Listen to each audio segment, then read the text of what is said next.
नमस्कार, मी विजय साळवी. एबीपी माझाचा विशेष कार्यक्रम झिरो अवर मध्ये आपलं स्वागत. मंडळी, आजच्या झिरो अवर मध्ये आपण मुख्यमंत्री एकनाथ शिंदे यांची विविध रूपं पाहणार आहोत. म्हणजेच मुख्यमंत्री शिंदेंच्या 3 मोठ्या बातम्या आपण पाहणार आहोत. पहिली बातमी आहे मुख्यमंत्र्यांनी मुंबईतील कांदिवलीमध्ये घेतलेल्या सभेची. मंडळी, राजकारणात थेट कुणीच बोलत नाही. राजकारणात जाहीर व्यासपीठावर बोलताना एक वेगळीच सांकेतिक भाषा वापरण्यात येते.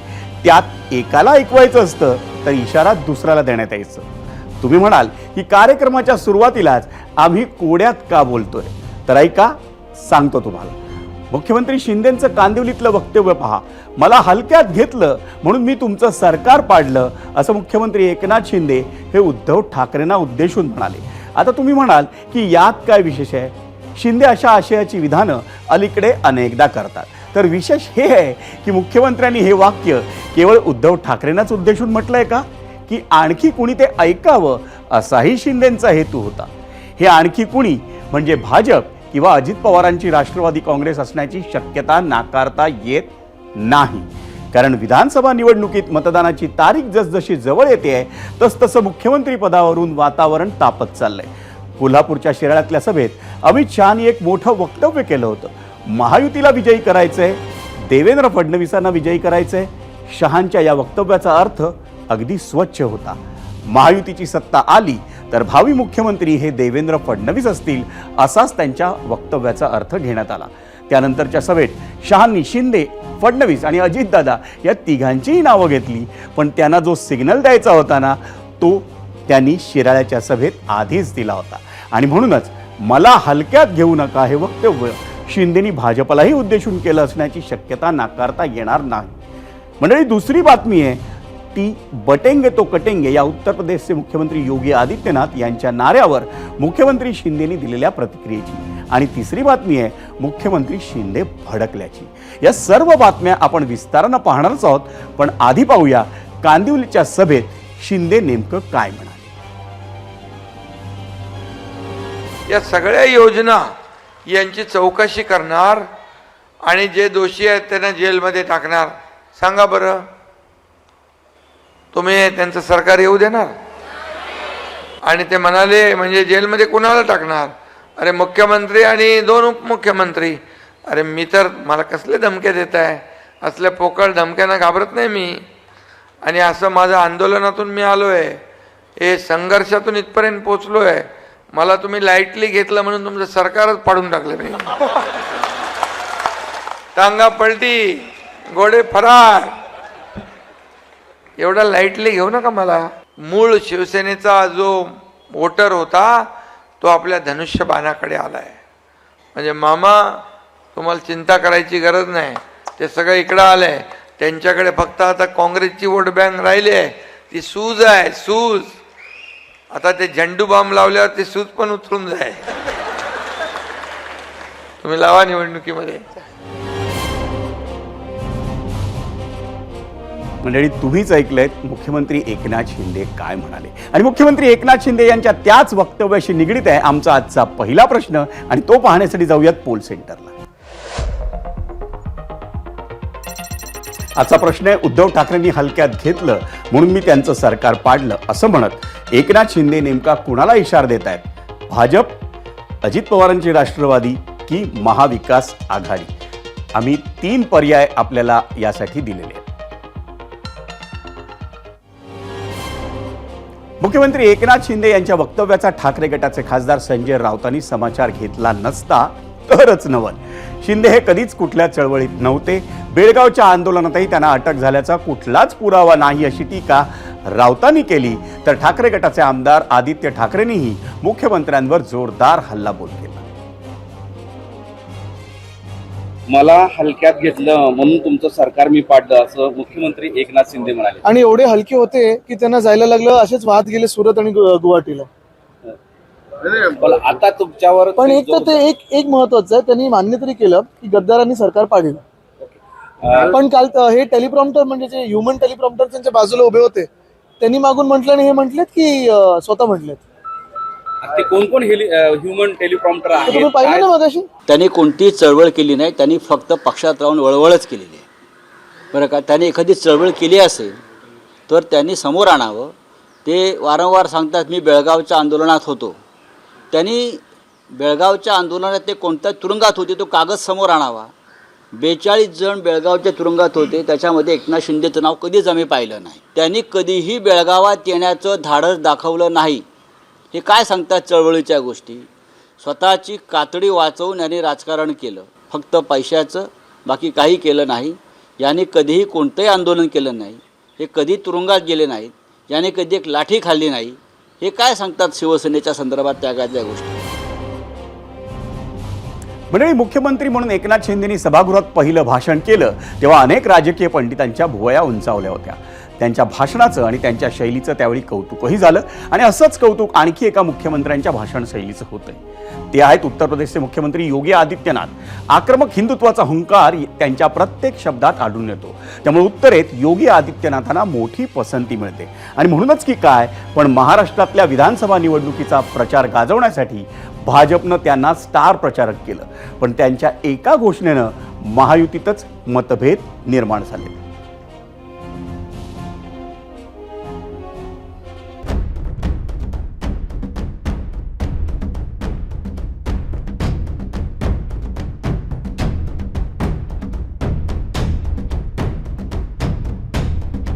एक है तो सेफ है, हम बांटने नहीं देंगे, हम लूटने नहीं देंगे. बटे थे तो कटे थे. आपल्या महाराष्ट्रामध्ये अशा प्रकारच्या गोष्टी महाराष्ट्र सहन करत नाही. हे इतर राज्यामध्ये कदाचित चालत असेल. आज एक है तो नेक है, एक है तो सेफ है. पण भाजपचा जो काय एजेंडा है कि बटेंगे आणि कटेंगे नहीं, हम महाराष्ट्र को लूटेंगे और हमारे दोस्तों को बांटेंगे.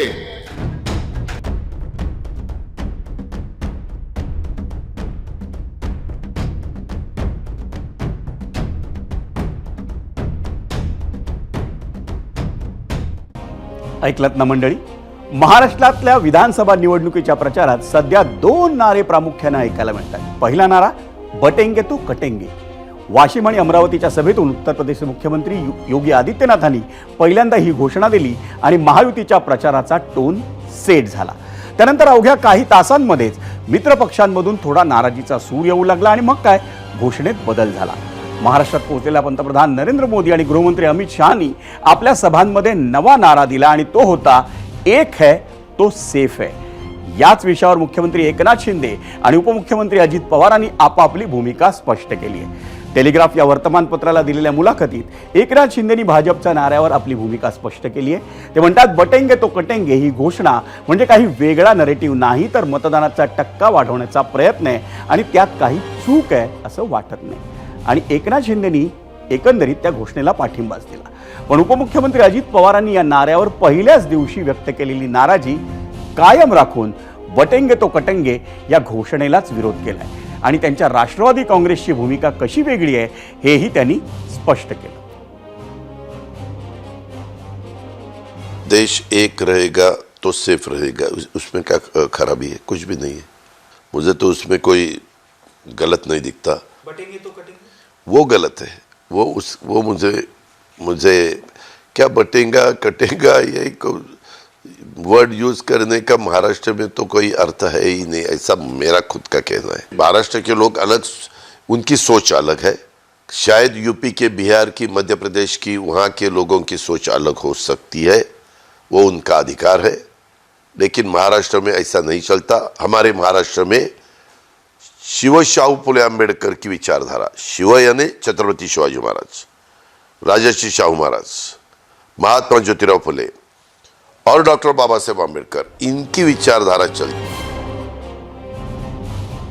मुख्यमंत्री एकनाथ शिंदे यांचा स्वभाव हा शांत आहे असं काही जणांचं मत आहे. म्हणजे जाहीर सभांमध्ये त्यांचा आवाज कधी कधी टिपेला जातो, पण ते कुणावर चिडल्याचं, संतापल्याचं सहसा दिसत नाही. काल मुंबईत मात्र मुख्यमंत्री एकनाथ शिंदेंचं रौद्र रूप पाहायला मिळालं. अंधेरी परिसरातील साकीनाका येथे सभा घेऊन परतत असताना संतोष कटके नावाच्या तरुणानं मुख्यमंत्र्यांचा ताफा अडवला आणि त्यांच्या विरोधात मूळ शिवसेनेतल्या बंडखोरीवरून घोषणाबाजी केली. एरवी अशा घटनांवर शिंदे प्रतिक्रिया देत नाहीत, पण काल ते चांगले चिडले. कटकेच्या घोषणाबाजीनंतर मुख्यमंत्र्यांचा ताफा हा थोडासाच पुढे गेला होता. तेवढाच शिंदेना काँग्रेसचं कार्यालय दिसलं. त्यांनी अचानक ताफा थांबवला. रस्त्यावरून जाणारे लोकही बुचकळ्यात पडले, कारण 15 ते 20 गाड्यांचा ताफा अचानक थांबतो असं सहसा होत नाही. शिंदेचे सुरक्षा रक्षकही थोडे गोंधळात पडले होते, कारण वेळापत्रकात नसेल तर त्या ठिकाणी मुख्यमंत्र्यांचा ताफा थांबत नाही. काल मात्र शिंदेनी त्याची पर्वा केली नाही. ते खाली उतरले गाडीतून आणि थेट काँग्रेसच्या कार्यालयात शिरले. तुम्ही तुमच्या कार्यकर्त्यांना असं शिकवता का, असा जाब शिंदेनी विचारला. संतोष कटके देखील तिथं हजर होता. त्याच्याशीही शिंदे बोलले आणि काही मिनिटातच कारमध्ये बसून निघून गेले. नाही, मी प्रचारामध्ये होतो. त्या मुख्यमंत्री महोदय सभा करून जात असताना त्या रस्त्यामध्ये आमच्या मध्यवर्ती कार्यालय आहे, निवडणूक कार्यालय आहे. त्या कार्यालयाच्या बाहेर काही शिवसैनिक उभे होते आणि त्या शिवसैनिकांनी काही घोषणाबाजी वगैरे केली. तर मुख्यमंत्री महोदय तिथे गाडी थांबवून उतरले आणि आमच्या कार्यालयात घुसले आणि त्या तिथे शाखा प्रमुख बसले होते आणि त्या शाखा प्रमुखांशी त्यांनी काहीतरी बोलणी वगैरे केली, असा शाखा प्रमुखचा आरोप आहे. तर तो अशा घटना घडले. मुख्यमंत्रीचा पद आणि त्याची गरिमा राहिली पाहिजे. आम्हाला ह्या विषयावर काय राजकारण करायचं नाही आहे, पण जी घटना घडली ते दुर्दैव आहे. आणि मंडळी, आता वळूयात मुंबईतल्या माहीम मतदारसंघाकडे. अमित राज ठाकरे यांच्या उमेदवारीमुळे माहीम मतदारसंघातील तिरंगी लढत चांगलीच चर्चेत आली आहे. तिथली राजकीय समीकरणं आता झपाट्यानं बदलत आहेत. अमित ठाकरेंना मनसेकडून उमेदवारी जाहीर झाल्यानंतर महायुतीनं तिथं उमेदवार देऊ नये असं भाजपचं स्पष्ट मत होतं. मुंबई भाजप अध्यक्ष आशिष शेलार आणि उपमुख्यमंत्री देवेंद्र फडणवीसांनी तसं बोलूनही दाखवलं होतं. पण तोवर शिंदेंच्या शिवसेनेचे विद्यमान आमदार सदा सरवणकर यांनी उमेदवारी अर्ज भरला होता आणि त्यांनी शेवटपर्यंत माघारही घेतली नाही. त्यानंतर असं वाटलं होतं की माहीमच्या जागेवरून महायुतीत वाद होतो की काय, पण प्रत्यक्षात तसं झालं नाही. आणि आता तर भाजपनं आपली ताकद ही सदा सरवणकरांच्या मागे उभी केल्याचं समजतं. मंडळी, पंतप्रधान नरेंद्र मोदी यांच्या शिवाजी पार्कवरच्या म्हणजेच माहीम मतदारसंघातल्या सभेच्या निमित्तानं भाजपला महायुती धर्म आठवला की काय, असा प्रश्न आता राजकीय निरीक्षकांना पडलाय. भाजपचे कार्यकर्ते हे सदा सरवणकरांच्या प्रचारात सहभागी होत आहेत. युती धर्म पाळण्यासाठी तसं करणं भाग आहे असं भाजपचे नेते आता खासगीत सांगतायत. त्यामुळे माहीमची लढत आता आणखी चुरशीची झाली आहे. 23 नोव्हेंबर या निकालाच्या दिवशी राज्यातल्या ज्या मतदारसंघांकडे सर्वाधिक लक्ष असणार आहे ना, त्यात माहीमचा समावेश असणार आहे हे नक्की. इतकंच नाही तर माजी मंत्री आणि भाजपचे राष्ट्रीय सरचिटणीस विनोद तावडेनेही या प्रकारावर किंबहुना या माहीम मतदारसंघातल्या निवडणुकीच्या निमित्तानं झालेल्या सगळ्या घडामोडींवर आपलं मत व्यक्त केलंय. पाहूयात ते काय म्हणताय. तुम्हालाही वाटतं का अमित ठाकरे त्यांचे चिरंजीव पहिल्यांदा लढत आहेत, तर शिंदेंनी तिथं उमेदवार नाही दिला पाहिजे होता किंवा मोठं मन दाखवलं पाहिजे, कारण त्यांनी समर्थन दिलं. महाराष्ट्र नवनिर्माण सेनेने लोकसभेला जो बिनशर्त पाठिंबा दिला, त्याच्या बदल्यात त्यांना 2-3 जागांमध्ये पाठिंबा द्यायचा असं महायुतीमध्ये ठरलंही होतं. त्यात बाळानागाव शिवडीमध्ये आपण दिलंच आहे. अमित ठाकरेंच्या इथे अशाच पद्धतीचा विचार त्यातला होता. फक्त तिथलं एक राजकीय ॲनालिसिस एकनाथ शिंदे आणि सदा सरवणकरचं असं झालं, ते जर नाही उभे राहिले तर तिथे उबाटा जिंकेल आणि ते जर उभे राहिले तर आयदर ते जिंकतील किंवा अमित ठाकरे जिंकतील. या राजकीय विश्लेषणापोटी त्यांनी तिथे आता निवडणूक उमेदवार उभी केली आहे. पण आमचं प्रामाणिक मत आहे की अमित ठाकरेंना आपण पाठिंबा द्यायला पाहिजे होता. मंडळी, संयुक्त महाराष्ट्राच्या आंदोलनाच्या वेळी मुंबई ही महाराष्ट्रात समाविष्ट करण्याला तत्कालीन बॉम्बे प्रांताचे मुख्यमंत्री मोरारजी देसाईंचा विरोध होता आणि हा इतिहास तुम्हा आम्हा सर्वांना ठाऊक आहे. नोव्हेंबर 1955 मध्ये संयुक्त महाराष्ट्र समितीच्या सदस्यांवर गोळीबार करण्याचे आदेश देसाईंनीच दिले होते. त्यामुळे मोरारजी देसाईंचं नाव काढल्यावर मराठी माणसाला चीड येणं हे स्वाभाविक आहे. पण त्या इतिहासाचा आता उल्लेख करण्याचं कारण म्हणजे ठाकरेंच्या शिवसेनेचे खासदार संजय राऊतांनी मनसे अध्यक्ष राज ठाकरेंना त्याच मोरारजी देसाईंची उपमा दिली. मोरारजी देसाई जसे मराठी भाषिकांच्या विरोधात होते, तसेच राज ठाकरे आहेत की काय असा प्रश्न आम्हाला पडतो, असं राऊतांनी म्हटलंय. महाराष्ट्राचं नुकसान करणाऱ्या मोदी आणि शहाना राज ठाकरे यांचं समर्थन आहे असा आरोप हा संजय राऊतांनी केला आहे. बघा, राज ठाकरे काय म्हणतात त्याला महाराष्ट्रात काही किंमत नाही. मोरारजी देसाईनंतर पण त्यांना महाराष्ट्रात त्यांच्या पक्षाला फार स्थान असं मला वाटत नाही. मोरारजी देसाईनंतर राज ठाकरेच महाराष्ट्राच्या आणि मराठी अस्मितेच्या स्वाभिमानाविषयी त्यांच्या मनात नक्की काय आहे, आमच्या मनात शंका कायम राहिली. गुजरातच्या 2 व्यापाऱ्यांनी आपल्या स्वार्थासाठी मुंबई आणि महाराष्ट्राची लूट चालवली. महाराष्ट्राच्या स्वाभिमानासंदर्भातले 2 पक्ष फोडले आणि हे महाशय जे आहेत हे त्यांच्या बाजूने उभे आहेत. उद्धव ठाकरे यांच्यावर टीका करताना आपण थोडंसं भान ठेवा. आणि मंडळी, आता जाऊयात परभणीत. कधी काळी भाजपचे घट्ट मित्र असलेले, भाजपच्या पाठीमावर लोकसभा निवडणूक लढलेले, भाजप महायुतीच्या सरकारमध्ये मंत्री राहिलेले राष्ट्रीय समाज पक्षाचे अध्यक्ष महादेव जानकर यांनी आज चक्क भाजपवरच टीका केली आहे. भारतीय जनता पक्ष हा मित्र पक्षांना वापरून घेतो, फोडाफोडी करतो असं म्हणून महादेव जानकरांनी हल्ला बोल केलाय. माझ्यासोबत वाईट झालं, पण एकनाथ शिंदे आणि अजित पवारांनी सावध व्हावं असंही जानकर यांनी म्हटलंय. खरं तर 16 ऑक्टोबरला जानकरांनी महायुतीतून बाहेर पडून विधानसभा निवडणूक ही स्वबळावर लढवण्याचा निर्णय घेतला होता आणि त्यानंतर त्यांनी अनेक मतदारसंघात आपल्या पक्षाचे अधिकृत उमेदवारही दिलेत. परभणीतल्या प्रचार सभेनंतर एबीपी माझाशी बोलताना महादेव जानकरांनी नेमकी काय काय टीका केली आपण तीही पाहूया. आता आम्हाला अनुभव वाईट आहे, त्यामुळे शिंदे साहेबांना अजितदादांना सावध वागावं. आम्ही जात्यात होतो, ते सुपात आहे. सुपातला जात्यात जातो त्यावेळेस त्याला कळतं पर्यंत झालं. बीजेपी काय करते, तुमची ताकद आहे तेवढी मिशन्स बांधले तेवढं वापरणार. आणि मंडळी, आता पुन्हा वळूयात आपल्या पहिल्या प्रश्नाकडे. आणि या प्रश्नाला एबीपी माझाच्या प्रेक्षकांनी सोशल मीडियावर अगदी भरभरून प्रतिसाद दिला. आपण पाहूयात त्या प्रेक्षकांनी सोशल मीडियावर काय प्रतिक्रिया दिली, त्यासाठी जाऊयात मीडिया सेंटरला आणि आधी पाहूयात आजचा पहिला प्रश्न काय होता. आजचा पहिला प्रश्न, उद्धव ठाकरेंनी हलक्यात घेतलं म्हणून मी त्यांचं सरकार पाडलं असं म्हणत एकनाथ शिंदे नेमका कुणाला इशारा देत आहेत? भाजप, अजित पवारांची राष्ट्रवादी की महाविकास आघाडी, असे 3 पर्याय या प्रश्नावर आम्ही आपल्याला दिले होते. त्याचा कौल आपण पाहणारच आहोत नंतर, पण त्याआधी पाहूया लोकांनी यावरती काय प्रतिक्रिया व्यक्त केल्या. एक्सवर अमित जाधव म्हणतात, उद्धव ठाकरे यांना धडा शिकवण्याच्या नादात भाजपनं शिंदेना मुख्यमंत्री करून आपल्याच पायावर धोंडा मारून घेतलाय, पण आता उद्धव ठाकरे राहिले बाजूला, एकनाथ शिंदे हे भाजपला डोईजड झाले आहेत. मला हलक्यात घेऊ नका हा शिंदेंचा इशारा भाजपलाच आहे.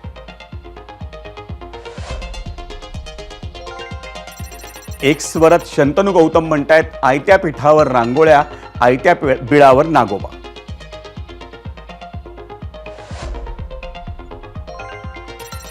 यूट्यूबवर विनोद मुंडे म्हणतायत, येणाऱ्या निवडणुकीत शिंदे गटाला पाहिजे तसं यश मिळालं नाही तर भाजपकडून धोका होऊ शकतो, त्यामुळे भाजपवर दबाव म्हणून हे भाष्य केलंय.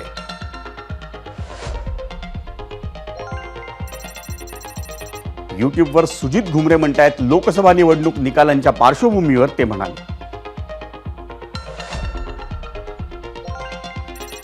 यूट्यूबवर राजेंद्र डेरे म्हणतायत, भाजपने यांना विकत घेतलंय, नाटक बंद करा, वाईट वेळ येणार आहे.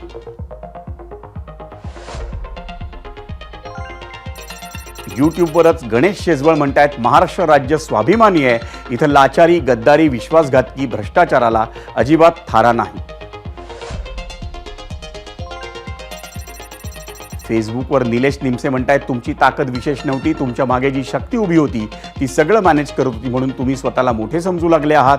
एकदा भाजपला सोडून निवडणूक लढवून दाखवा आणि आमदार निवडून आणा, म्हणजे तुम्हाला समजेल तुमची ताकद काय आहे ते. त्यामुळे शिंदे कुणालाही इशारा देऊ शकत नाही. फेसबुकवरच संभाजी पालवे म्हणतायत, शेवटी रावणाला त्याच्या ताकदीचा गर्व झाला, पण लक्षात ठेवावं राम येणार. फेसबुकवरच अजित शिर्के म्हणतायत, म्हणूनच कुणावरही अतिविश्वास ठेवू नये.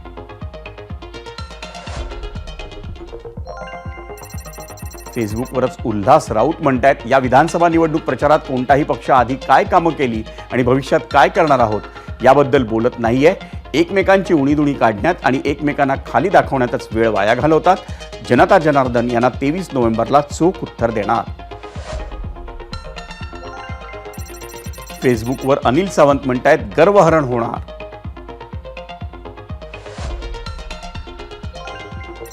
इंस्टाग्रामवर अमित टोंपे म्हणतायत, शिंदेंचा इशारा भाजपला आहे.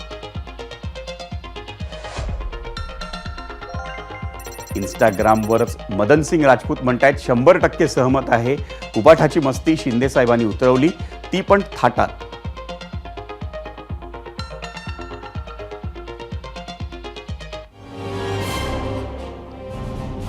मंडळी, 0 ओव्हरच्या पहिल्या प्रश्नावर एबीपी माझाच्या प्रेक्षकांनी सोशल मीडियावर दिलेल्या प्रतिक्रिया आपण पाहिल्या. आता पाहूयात या प्रश्नावर एबीपी माझाच्या प्रेक्षकांनी दिलेला कौल काय आहे, आणि त्यासाठी आपण पोल सेंटरला आलो. यूट्यूबवर एकूण 75 मतं आलेली आहेत. आणि प्रश्न होता, उद्धव ठाकरेंनी हलक्यात घेतलं म्हणून मी त्यांचं सरकार पाडलं असं म्हणत एकनाथ शिंदे नेमका कुणाला इशारा देत आहेत. या प्रश्नावर भाजप असं म्हणतायत 55% प्रेक्षक, अजित पवारांच्या राष्ट्रवादी असं म्हणतायत 60% प्रेक्षक, आणि महाविकास आघाडी असं म्हणतायत 38% प्रेक्षक. याच प्रश्नावर एक्सवर आलेला कौल आपण पाहतोय. एकनाथ शिंदे नेमका कुणाला इशारा देत आहेत असं 80% प्रेक्षक म्हणतायत भाजप, 60% प्रेक्षक म्हणतायत अजित पवारांची राष्ट्रवादी, आणि 13% प्रेक्षक हे महाविकास आघाडीच्या दिशेनं निर्देश करतायत. फेसबुकवरचा माफ करा, इंस्टाग्रामवरचा कौल आपण पाहतोय. 47% प्रेक्षक म्हणतायत भाजप, 19% प्रेक्षक म्हणतायत अजित पवारांची राष्ट्रवादी, आणि 34% प्रेक्षक म्हणतायत महाविकास आघाडी.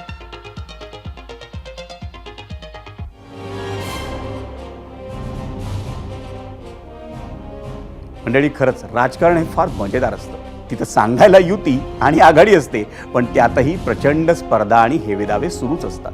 कारण सत्तेच्या परमोच्च पदावर दोघं जण बसूच शकत नाही, तिथं एकालाच स्थान असतं. आणि या परिस्थितीत युती किंवा आघाडी ही निव्वळ तडजोड असते. तो एक प्रकारचा व्यवहार असतो. नातं बितं अजिबात नसतं. नात्यात आपण एकमेकांची काळजी घेतो, त्याग करतो. राजकारणात मात्र स्वतः त्याग करणं परवडत नाही, उलट दुसऱ्याला त्याग करायला भाग पाडावं लागतं.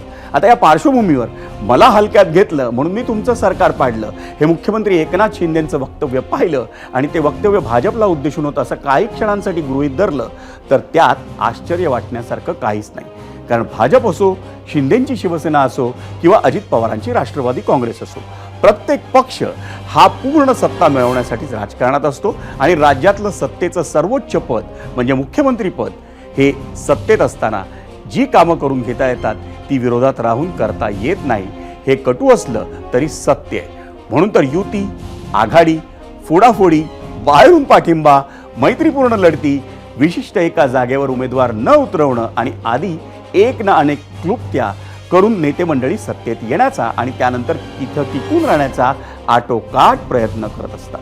आणि तसं असलं तरी अनैतिक किंवा बेकायदेशीर कृत्याचं आम्ही समर्थन करतोय असं अजिबात नाही.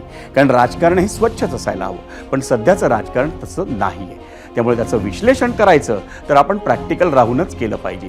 राहिला प्रश्न मुख्यमंत्री शिंदेंचा, त्यांचा इशारा नेमका कुणाला होता हे कदाचित 23 नोव्हेंबरला निकाल लागल्यावर जे खरं राजकारण सुरू होणार आहे ना, त्यातूनच कळणार आहे. एबीपी माझा, उघडा डोळे बघा नीट.